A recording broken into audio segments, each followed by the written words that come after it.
In episode 26 of the Pro, we look at All-American Obi Toppin. Toppin was one of, if not the most exciting player to watch in the college ranks due to his versatility and explosiveness around the basket. He caught people's attention as a redshirt freshman last season. They got on the NBA radar due to an impressive run at the Nike Skills Academy, cementing him as a first-round pick. Toppin then took things further, having an All-American season, and is now in the running for the top overall pick, which speaks volumes not just about his talent, but his will and work ethic, strengths. Toppin receives the ball and drives on Sean Walker Jr. Toppin slows up and hits Walker Jr. with the Smithy, finishing with the two-hand dunk. This shows Toppin has one-on-one moves and the ability to create for himself off the bounce. Dribble handoff between Toppin and Crutcher. Crutcher drives left and lobs it to Toppin, who dunks it home. Toppin has the ball on the post against Jameson Battle. He puts his shoulder into Battle and elevates over Battle and puts him in the basket.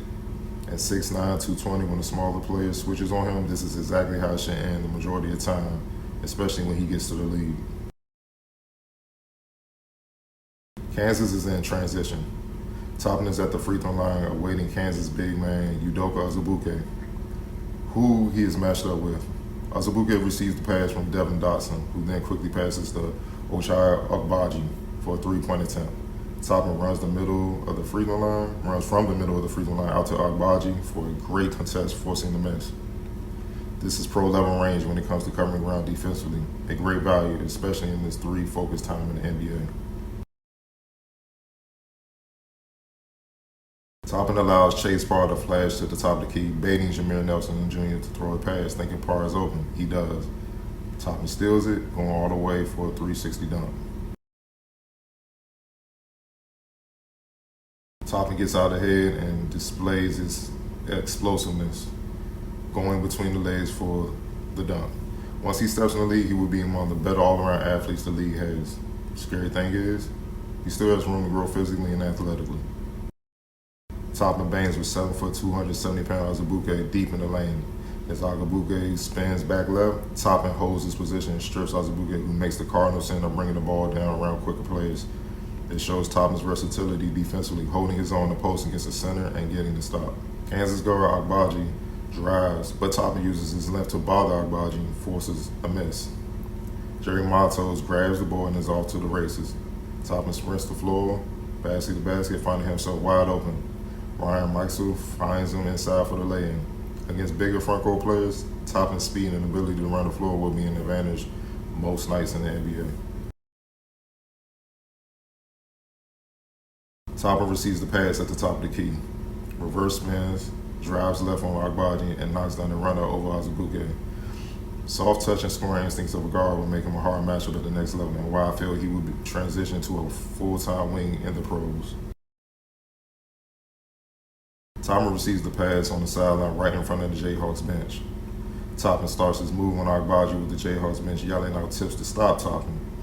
Toppin steps back into a three-pointer, shoots the three, and turns around, stares at the Kansas bench while the ball is in mid-flight. Bucket. Ball didn't touch any part of the rim. That's ultimate confidence shooting the ball, a skill I believe for Toppin will be showcased even more in the NBA. Agbaji drives around David McCormick's screen. As Agbaji gets in the lane for what he believes is an easy lane, Toppin displays his range defensively again. He leaves McCormick and runs across the lane to block Agbaji. Toppin's all-around defensive potential was off the charts. Kansas guard Devon Dotson drives right. Toppin again doubles back across the lane for another great block on Dotson, which leads to a score on a goaltending call on Azubuike right after.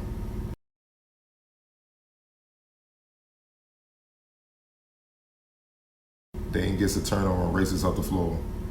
Kansas does a good job of getting back on defense. Toppin runs to the right side elbow outside three-point range to balance the floor. Toppin sees Agbaji not seen, man, him, and ball. So, Toppin cuts right into the lane. Landers finds him, and Toppin scores inside and is fouled by Agbaji.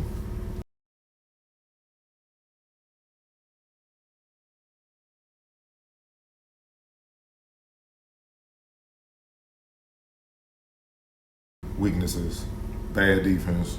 This is Toppin relying on his athleticism and length by fronting the bigger, stronger Azubuike in the post instead of relying on IQ and defensive fundamentals by staying between man and the ball. Agbaji simply lobs it over Toppin to Azubuike for an easy two-hand dunk. Yes, Azubuike pushed Toppin from behind, but the refs will rarely make that call. Better sound defense, as I stated earlier, is always more effective. Toppin finds himself being outmuscled and forced to front Azubuike again. Advantage Azubuike. Agbaji once again lobs it over the top of Toppin to Azubuike, who dunks it home. Toppin was caught slipping by standing up and out of position. By the time he got low to try and fight to establish a position where he would be more effective defensively, he was already out of position and all he could do was front the post, which isn't ideal against bigger players. Toppin does a better job of staying between Azubuike and the basket. Problem is, while Kansas runs a bunch of decoy cuts, Azubuike literally walks and sets up deep inside on the block.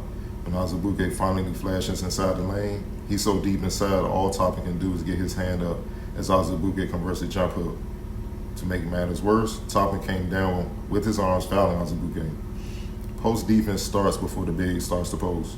You have to block his path on his way up the floor to throw him and the rhythm of the offense off. Remember, it is a shot clock, so it's a certain time frame that the offense has to look for their first option or they have to adjust. If the defense goes away from that option you're defending, you did your job.